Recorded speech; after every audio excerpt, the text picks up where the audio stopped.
jato cai em direção à Terra, no Ártico Sueco. Mayday! Mayday! Mayday! Air Sweden 294! Não! Não! Uma cratera profunda revela uma aeronave em uma descida surpreendente. Estava totalmente fora dos limites de como normalmente pilotamos um avião. Os investigadores ficam chocados com o que encontram. Não pode ser o que o avião estava fazendo. Eu pilotei aquele jato por 10 anos e nunca vi nada nem remotamente parecido com isso. Enquanto as evidências revelam uma imagem aterradora do caos Me ajuda, por favor! Não consigo! Não vejo coisa alguma! e da confusão. Se você passar de um certo ponto, essa confusão pode se tornar terminal. Por que ele deixou o comandante mergulhar com o avião no chão?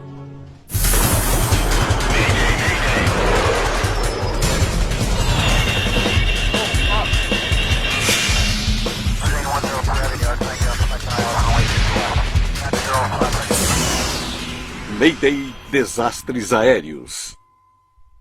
Esta é uma história real baseada em relatórios oficiais e relatos de testemunhas. 6 mil metros acima da fronteira entre a Noruega e a Suécia. Terríveis evidências. Um jato CRJ-200 8 de janeiro de 2016. voa no piloto automático durante um transporte noturno de correspondência para uma das maiores empresas de carga da Suécia, a West Air Sweden. Estamos nos aproximando de Bodo, onde a temperatura do ar externo é de incríveis 61 graus Celsius negativos. Combustível? O comandante espanhol de 42 anos tem mais de 3.300 horas de voo. Ainda temos 30. Estamos bem. O seu copiloto francês tem 33 anos, com uma quantidade semelhante de horas de voo. Sweden 294 liberado para voo direto para Vami. Espere uma aproximação circular Da pista 01 em Tronzo. Entendido? Aproximação pela pista 1. Air Sweden 294. A tripulação experiente decolou de Oslo, na Noruega, pouco depois das 23 horas, para uma viagem de 1h30 até Tromsø, no alto do Ártico norueguês. O jato cargueiro está transportando cerca de 4,5 toneladas de correspondência para a remota comunidade setentrional. O CRJ-200 entra em espaço aéreo sueco enquanto se dirige cada vez mais para o norte. Sean Plutnik é um piloto que voou o CRJ-200. Gosto do avião porque ele é super equipado, é tão sofisticado quanto qualquer um dos jatos maiores. A aeronave em si é muito veloz, é um avião muito aerodinâmico, por isso é muito divertido de pilotar. Pronto para o briefing de aproximação? Vamos lá.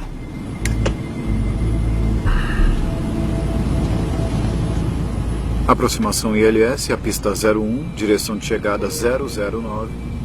Tem sido um voo de rotina, e o avião deve pousar em Tromsø em cerca de 30 minutos. Então subir e virar à direita. Entendido. E de acordo com o último ATIS, podemos esperar vento fraco a 0... Mas o que é isso? De repente, o comandante vê que seu avião está fazendo uma subida acentuada. Ele empurra o nariz do avião para baixo. O quê? O que...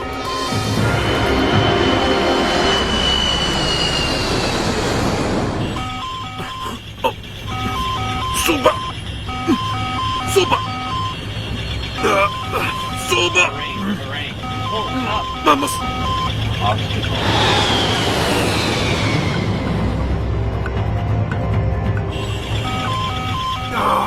Vamos, me ajuda! Me ajuda! Me ajuda! Eu estou tentando! Vire à esquerda! Vire à esquerda! Não. Os pilotos não conseguem mais entender o que o avião está fazendo.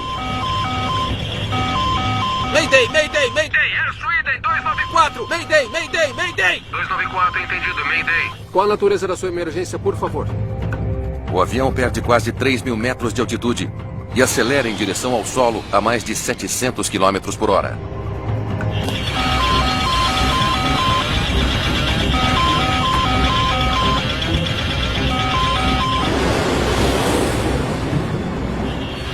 Precisamos subir. Vamos lá, precisamos subir. Sim, precisamos subir. Vire à esquerda, vire à esquerda. Continua pra direita. Está bem. Que Vamos lá. maldição. Me ajuda, por favor. Não consigo, não vejo coisa alguma.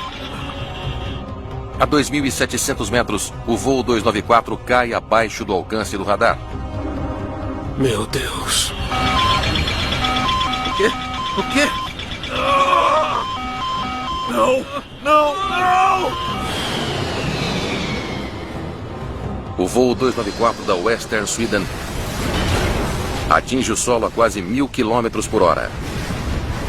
O avião se desfaz. Demora 3 horas para os helicópteros de resgate chegarem.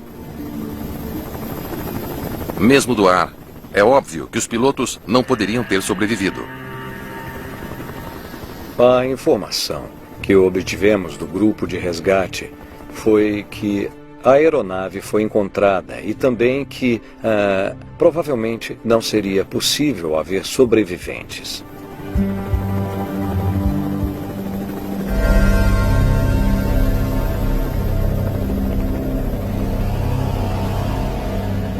O local da queda é um dos lugares mais isolados do mundo. O local da queda era um vale plano em uma área montanhosa. Na época, o local estava muito frio, com temperaturas de até menos 25 graus Celsius.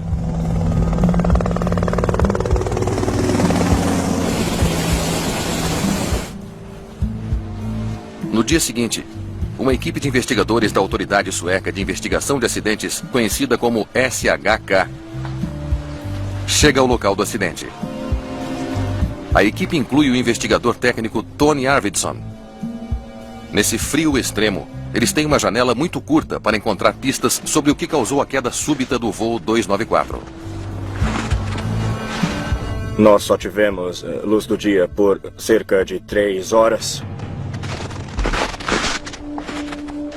Os investigadores não perdem tempo e analisam os destroços para identificar a direção do avião, que seguia para o norte quando caiu. Esta é a frente do avião. Então, eles estavam viajando para o leste. Encontrar as 4 pontas da aeronave confirma a teoria. A cauda, o nariz, as pontas das asas, a aeronave havia impactado o solo na direção leste. Esta é a asa esquerda mesmo. Mas ela está no lugar errado para um avião voando para o leste. Essa é a primeira pista que Arvidsson descobre sobre o acidente. A asa esquerda é encontrada no extremo sul da cratera e a asa direita está no extremo norte. Para um avião viajando para o leste, deveria ser o contrário. Se eles estavam vindo nesta direção e a asa esquerda está ali,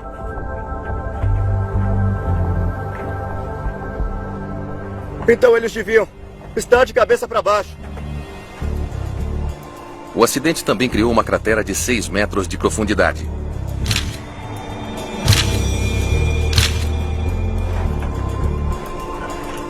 Isso diz aos investigadores que o avião atingiu o solo a uma velocidade tremenda. Eles definitivamente desceram rápido e com força. Aquilo não era normal. Eles provavelmente não tinham muito controle sobre a aeronave naquele momento.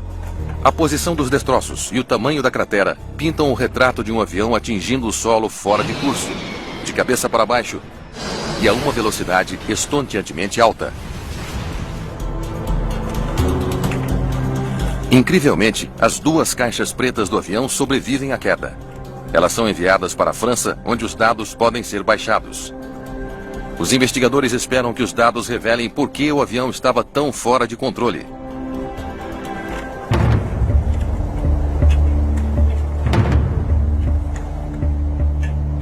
À medida que eles continuam vasculhando o local, correspondências escurecidas do porão de carga apresentam uma possibilidade sombria. Será que pode ter sido um incêndio?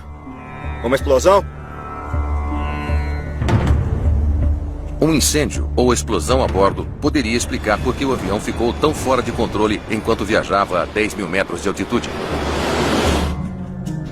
A equipe reúne o máximo possível de detritos da carga para análise. Muito bem. Estas 2 caixas e tudo aqui dentro. Vamos colher amostras. Eles precisam determinar se um incêndio foi a causa do acidente. Então enviamos uma tonelada de carga para um especialista em incêndios. O Profundor vai, junto com todos os cabos de controle. Isso vai também. A equipe recupera um total de 3,5 toneladas de destroços. Principalmente peças dos controles de voo. Tentamos levar o máximo que fosse possível do local. Nós temos que começar com uma rigorosa compilação de fatos. Isso vai levar várias semanas. E de modo algum conseguiremos dar quaisquer respostas detalhadas em relação à cadeia de eventos agora. Só mais adiante, no futuro. Estamos falando de semanas ou talvez meses. Antes que o rigoroso clima de inverno se instale, os investigadores precisam abandonar o local. Eles só podem torcer para que a causa do acidente esteja em algum lugar nas peças que estão levando consigo. Os investigadores suecos esperam que o controlador de tráfego aéreo norueguês de plantão na noite do acidente do voo 294 possa ajudar a explicar por que os pilotos perderam o controle de seu avião a 10 mil metros de altitude. Como vai? Ok, muito bem. Então, o primeiro sinal de problema foi uma declaração de emergência à 00:19. Mayday, Mayday, Mayday! Air Sweden 294! Mayday, Mayday, Mayday! 294, entendido. Mayday, qual é a natureza da sua emergência, por favor? Então, nenhuma explicação para a declaração de emergência? Não, eles nunca disseram. Se é uma declaração de emergência como essa, sem muita especificidade, não há muito que o controlador possa fazer além de tentar discernir o que está vendo e tentar ajudar. Estava descendo rapidamente e começou a virar para o leste aqui. Os dados do radar confirmam o que os investigadores observaram no local do acidente. O voo 294 estava descendo rapidamente e virando para o leste, apenas alguns segundos antes de desaparecer da tela. E o retorno nunca se partiu? Não, foi um ponto só até o fim. O radar mostra apenas um retorno, o que significa que ele não se partiu em pleno ar. Se você tem um avião que se desfez em altitude, verá muitos retornos de radar. Se você tem um retorno só e ele não avança muito, talvez mais um retorno e depois ele some. Isso indica um mergulho intacto. Os investigadores agora sabem que os pilotos estavam lutando com uma grave emergência a bordo. Obrigado por ter vindo. Mas ainda não entendem o que poderia ter causado uma perda de controle tão catastrófica. Em Estocolmo, a equipe inspeciona as 3,5 toneladas de destroços em busca de sinais de uma falha mecânica fatal. Estamos procurando uma falha em qualquer superfície de controle. Ailerons, profundores, lemes. Precisamos verificar todos eles. Um avião tem 3 superfícies principais de controle de voo. Ailerons, que controlam o rolamento. Profundores, que controlam a arfagem. E o leme direcional, que controla a guinada. Um controle de voo quebrado com os profundores pode causar alguns problemas. Mas esse é o pior dano que Arvidsson já viu. É impossível para ele obter informações úteis sobre as superfícies de controle de voo. Isso não me diz nada. Queríamos ter certeza de que a superfície de controle estava funcionando corretamente, mas ela estava danificada demais. Os investigadores tentam identificar os pedaços de destroços com base em números de série e outras marcas, para saber se todas as superfícies de controle estavam no avião quando ele bateu no chão.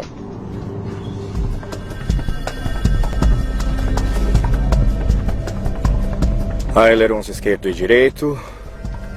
Ambos os profundores. Leme. Temos tudo. Nós encontramos e identificamos todas as superfícies de controle, indicando que era mais provável que a aeronave estava intacta até o impacto.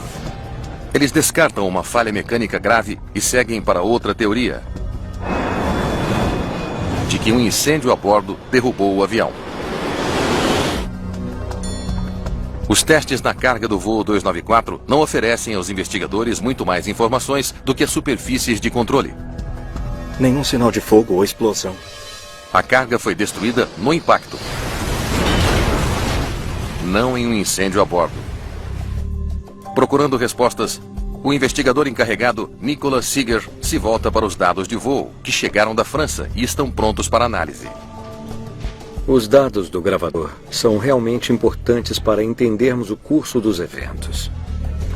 Também nos ajudam a calcular a trajetória da aeronave. Então, eles estão voando a 10 mil metros quando, de repente, o avião começa a inclinar para cima. Um avião normalmente muda a inclinação longitudinal em cerca de 1 grau por segundo.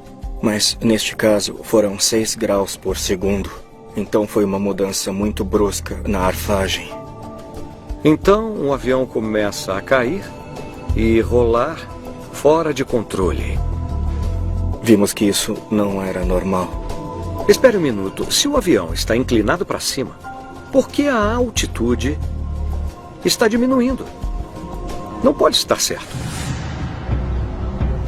Quando um avião inclina para cima, os investigadores esperam que ele ganhe altitude e que a sua velocidade diminua. Mas não é isso que os dados do voo 294 mostram. O indicador de velocidade não estava mudando. O mesmo aconteceu com a altitude. Deveria ter havido um incremento na altitude se esses dados fossem corretos, e isso não aconteceu. Não pode ser o que o avião estava fazendo. Os investigadores devem chegar ao fundo dos dados contraditórios para poderem descobrir o que derrubou o voo 294 da West Air Sweden. Vamos ter que voltar e descobrir exatamente o que estava acontecendo aqui. Investigadores em Estocolmo tentam entender as discrepâncias nos dados do voo 294. Muito bem. Vamos supor que a velocidade do ar e a altitude estejam corretas, sim? Os dados da inclinação do avião não fazem sentido. Fizemos cálculos para determinar a inclinação real da aeronave durante o evento. Os cálculos apontam para uma conclusão surpreendente. Então, nada de inclinação para cima. Aparentemente não. Os cálculos indicaram que ele estava inclinando para baixo após o início do evento. Bem aqui, os dados mostram uma inclinação acentuada para cima, mas o avião voa nivelado. E então inclina para baixo.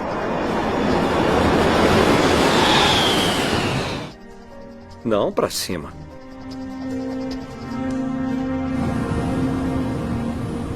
Mas o que? Parece que o comandante pensou que o avião estava se inclinando para cima, quando, na verdade, estava voando reto e nivelado.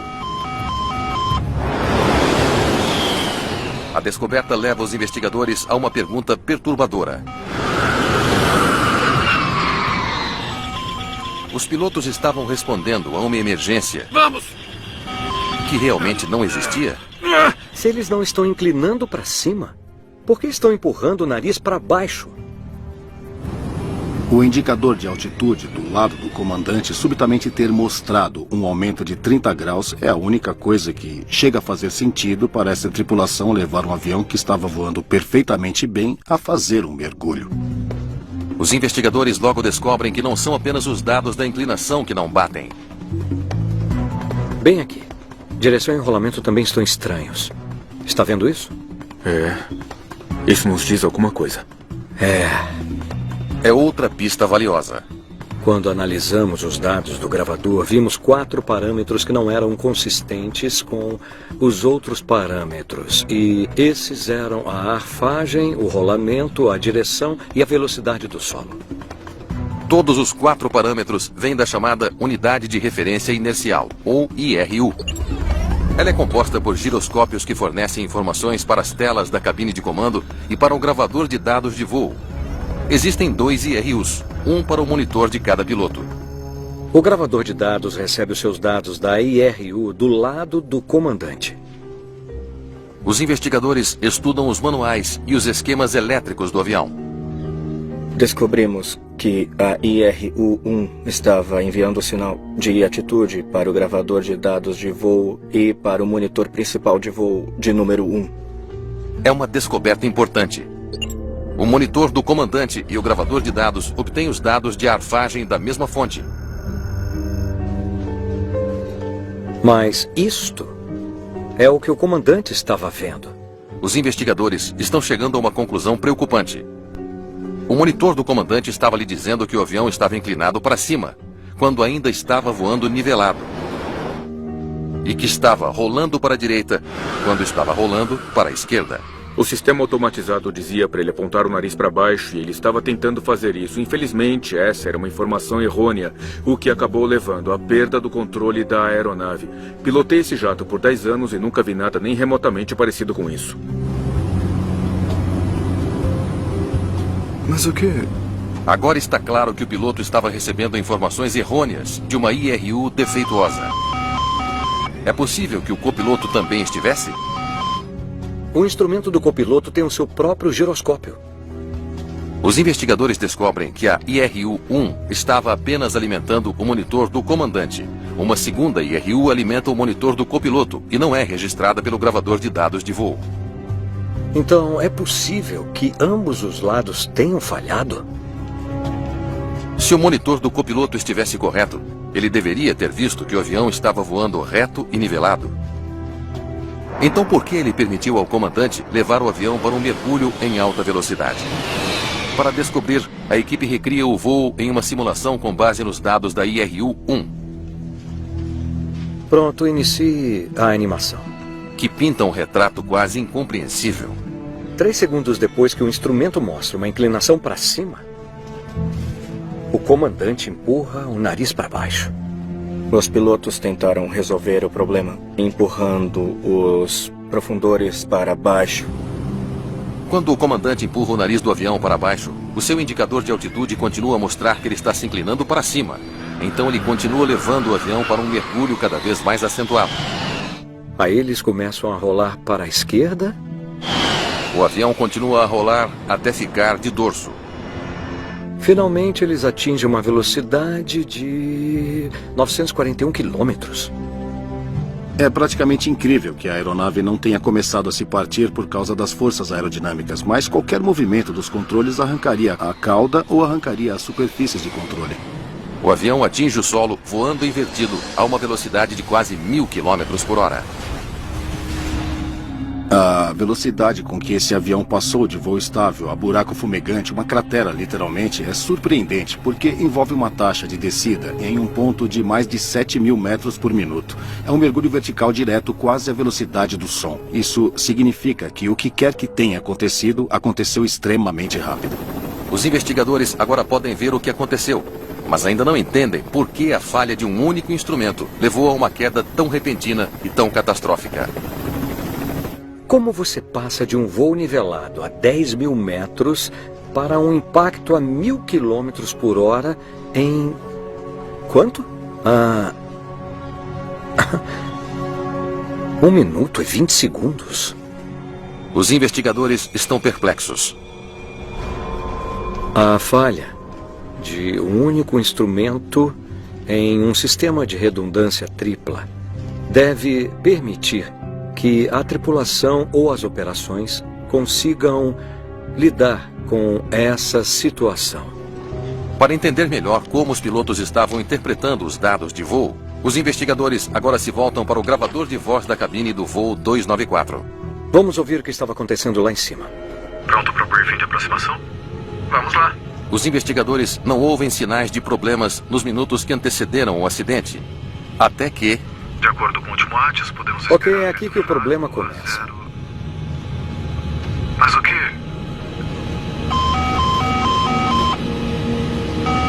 O quê? O quê?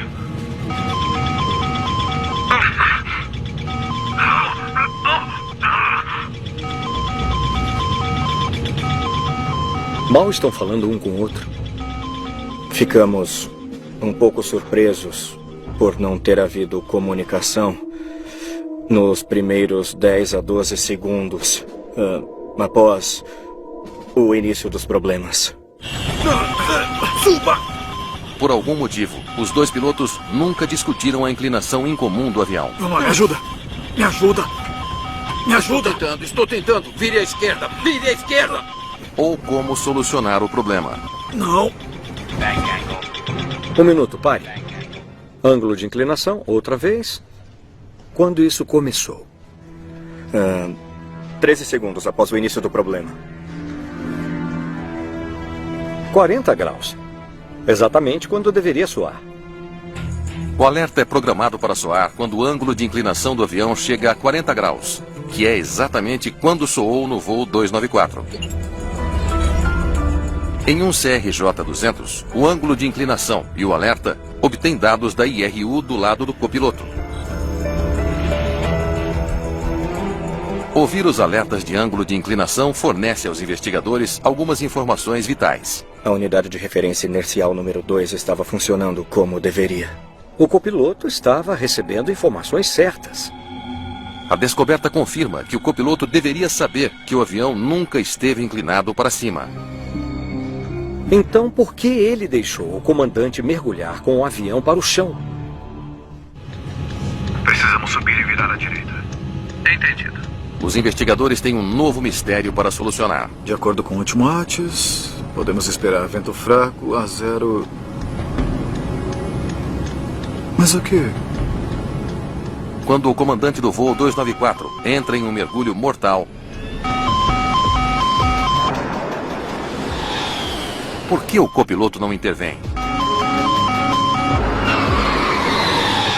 Quando os investigadores analisam os dados do gravador, eles fazem uma descoberta importante. Os dois pilotos receberam o que chamamos de alerta de miscompare. O alerta é mostrado nos dois monitores quando há uma leitura conflituosa entre eles. Neste caso, PIT, para arfagem. Os investigadores agora sabem que, embora o comandante tenha visto uma inclinação repentina de 30 graus para cima e o copiloto tenha visto uma aeronave perfeitamente nivelada, ambos viram um alerta de discrepância da arfagem. É uma descoberta intrigante, porque os pilotos são treinados sobre como reagir ao alerta.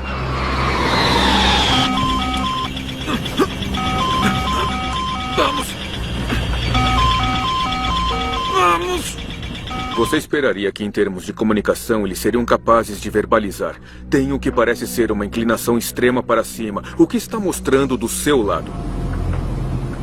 Estou vendo uma inclinação para cima. No caso de uma discrepância, os pilotos devem conferir um terceiro instrumento reserva para determinar qual lado está errado e mudar um instrumento defeituoso para a IRU que está funcionando.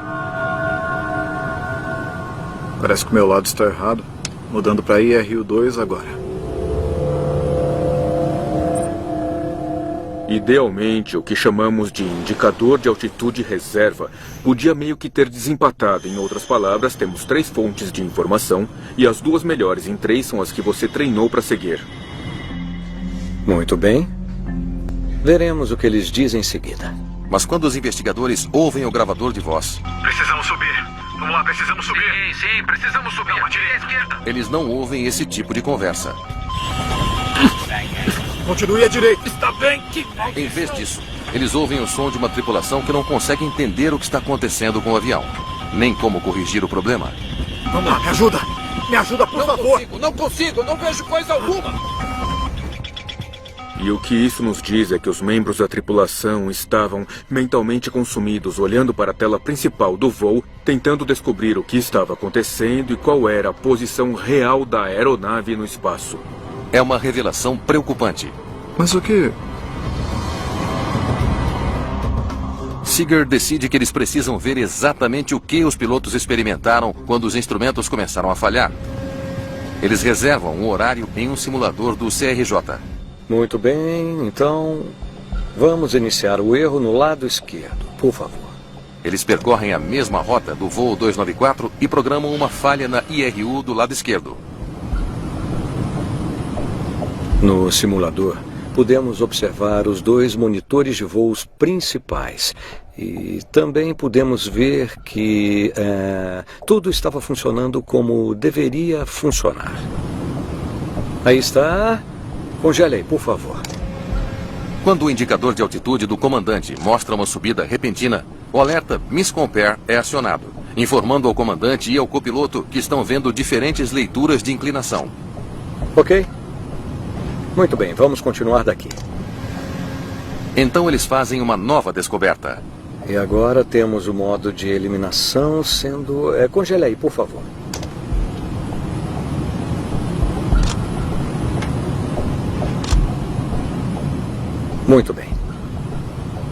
Quando o indicador de altitude de um piloto atinge valores extremos de arfagem e rolamento, ele entra no chamado modo de eliminação.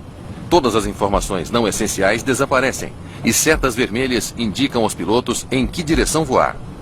O modo de eliminação é para ajudar o piloto a se concentrar nas coisas mais importantes. Mas essa não é a única indicação que o simulador de voo fornece aos investigadores. E adivinha o que desaparece no modo de eliminação? Os investigadores descobrem que, no modo de eliminação, o aviso de discrepância de arfagem, alertando os pilotos sobre os monitores discrepantes, também desaparece. 4 segundos após o aviso aparecer, ele desapareceu para sempre. Não foi tempo suficiente para o comandante registrar o problema. Mas o quê?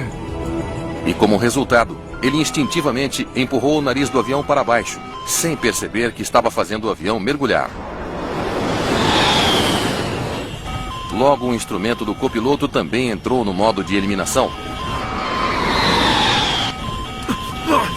Mas quase na configuração oposta do monitor do comandante.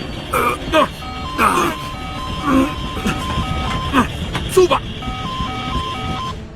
Agora, nenhum deles tem um aviso de discrepância. Isso é potencialmente problemático, porque a tripulação ainda está tentando descobrir o que está acontecendo, além de seguir os comandos errôneos da automação. E essa informação que estava dizendo a eles qual era o problema desaparece quando a situação se torna ainda mais terrível. Enquanto os pilotos lutavam para recuperar o controle de seu avião. Sim, estou tentando. Vire à esquerda! Vire à esquerda! Ambos não viram uma peça vital do quebra-cabeça, que seus monitores mostravam ângulos de inclinação diferentes. Essa é uma informação que não deveria ter sido removida quando se trata de uma função de eliminação. Essa era a única pista que eles realmente tinham de que havia uma discrepância entre os 2 monitores de voo principais. Os investigadores agora têm uma imagem do que aconteceu na cabine de comando. Precisamos subir. Vamos lá, precisamos subir. Precisamos subir. Vire à esquerda. Vire à esquerda. Continua à direita. Está bem. Que maldição. Mas para descobrir por que os pilotos não sabiam se estavam se inclinando para cima ou para baixo... Me ajuda. Me ajuda, por favor. Não consigo. Não vejo coisa alguma. Os investigadores precisarão ir aos céus.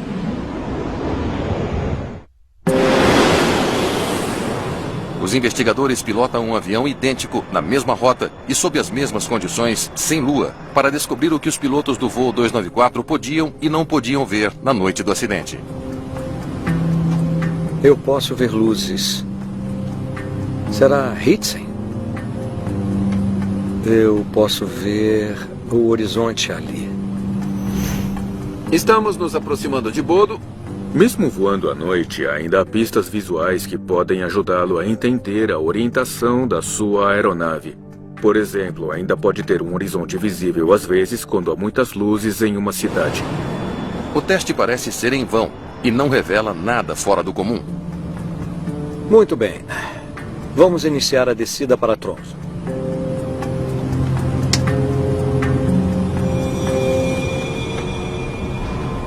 Agora eu não consigo ver nada lá fora.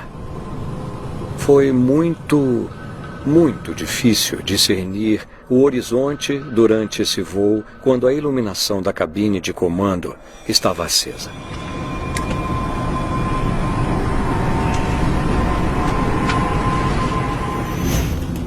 Os investigadores fizeram uma grande descoberta. Com as luzes da cabine de comando acesas, seria impossível para os pilotos verem as luzes abaixo ou o horizonte. Os pilotos do voo 294 provavelmente confiaram inteiramente em seus instrumentos de orientação. Instrumentos que mostravam informações contraditórias. Precisamos subir. Vamos lá, precisamos subir. Precisamos subir. Vire à esquerda. Vire à esquerda. Continua à direita. Continua à direita. Quando não podemos ver do lado de fora, confiamos em nossos instrumentos, mas se o seu instrumento está dizendo algo completamente diferente do que o seu corpo está dizendo, a ideia não é ignorar um ou outro, mas sim verificar qual é a situação real. A descoberta revela uma peça crítica do quebra-cabeça. Pronto para o briefing de aproximação? Vamos lá. Depois que o comandante do voo 294 liga as luzes da cabine... E de acordo com o último ATIS, podemos esperar... O seu monitor começa a indicar uma inclinação substancial para cima. Mas o quê? Mas o brilho no interior da cabine significa que os pilotos não conseguem ver o horizonte abaixo deles. O comandante não sabe dizer se o avião está realmente se inclinando para cima ou não.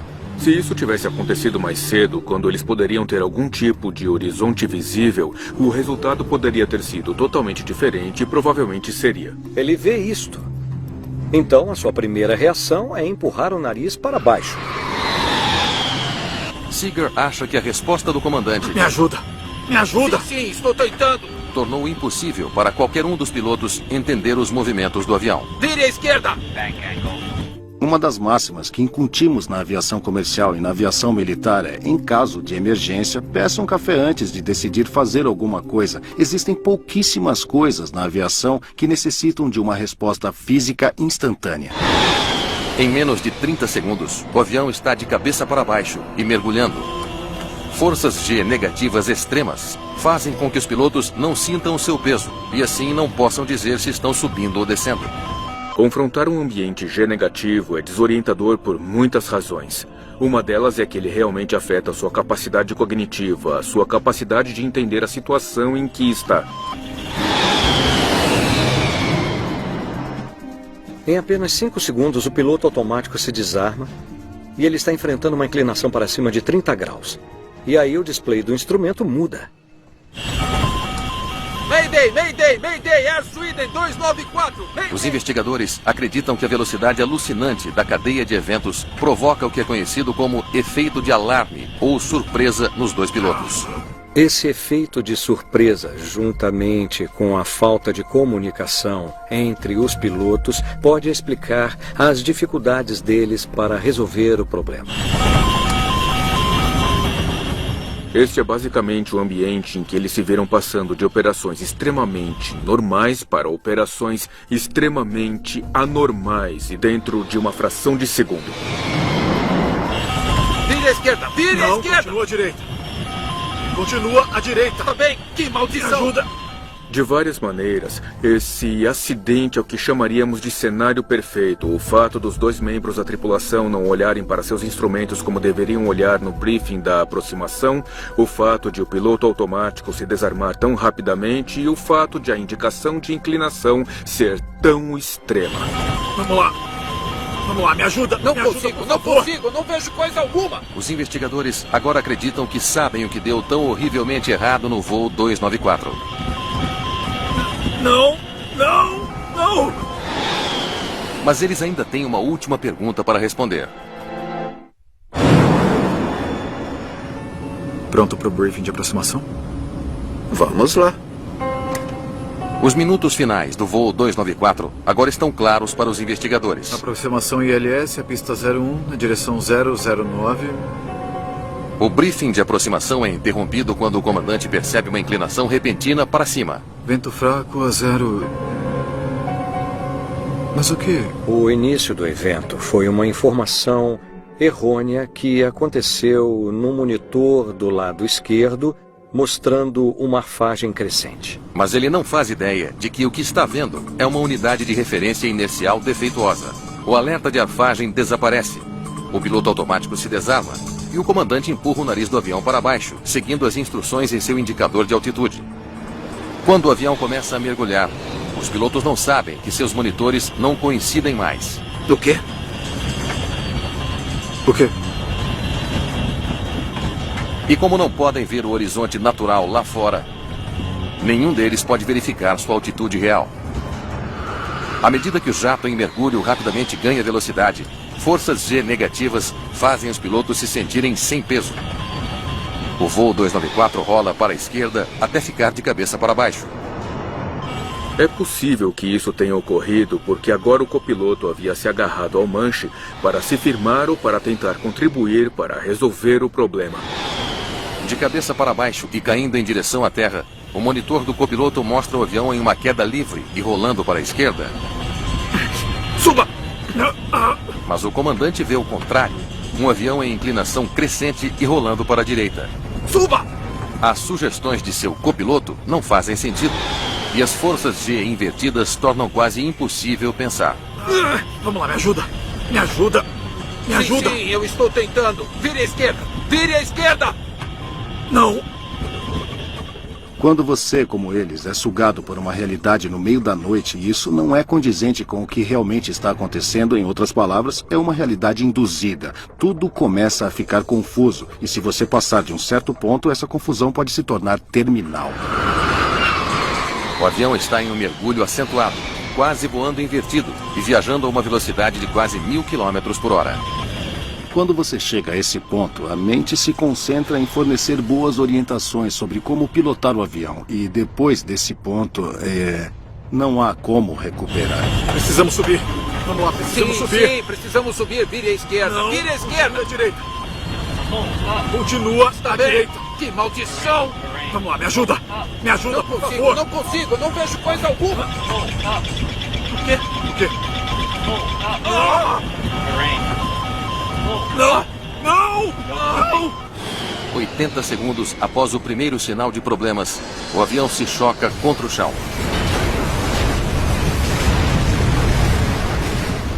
Normalmente não há treinamento para entender como se recuperar efetivamente de uma situação como essa. A pergunta final para os investigadores será a mais difícil de responder. Para começar, por que a unidade de referência inercial falhou? Com mais de 9.000 unidades idênticas em serviço em todo o mundo, a resposta é de vital importância. As IRUs foram recuperadas do local do acidente, mas estão muito danificadas.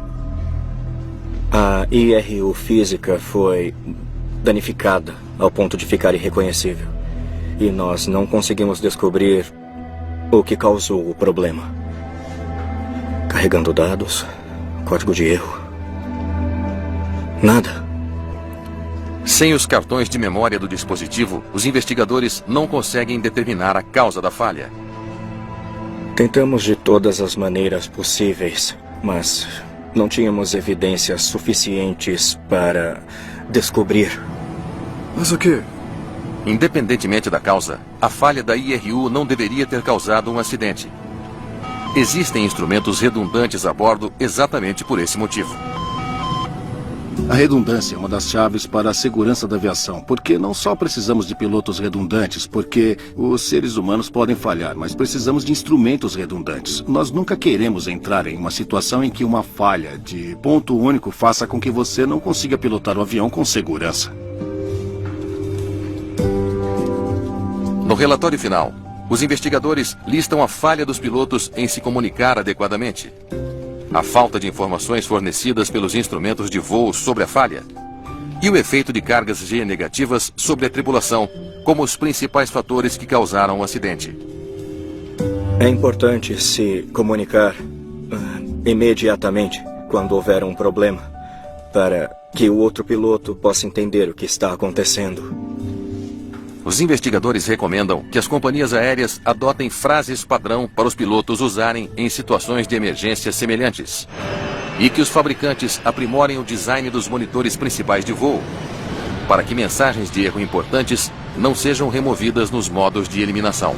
Se você tem mais de um membro da tripulação, e em quase todos os casos em voos é assim, você precisa de um procedimento para verificar imediatamente um com o outro e ter frases padrão para coordenar as suas ações e coordenar os cérebros deles. Aqui tínhamos um cérebro baseado em carbono, tomando decisões incorretas e deslizando para uma sequência de acidentes porque não havia coordenação com o outro.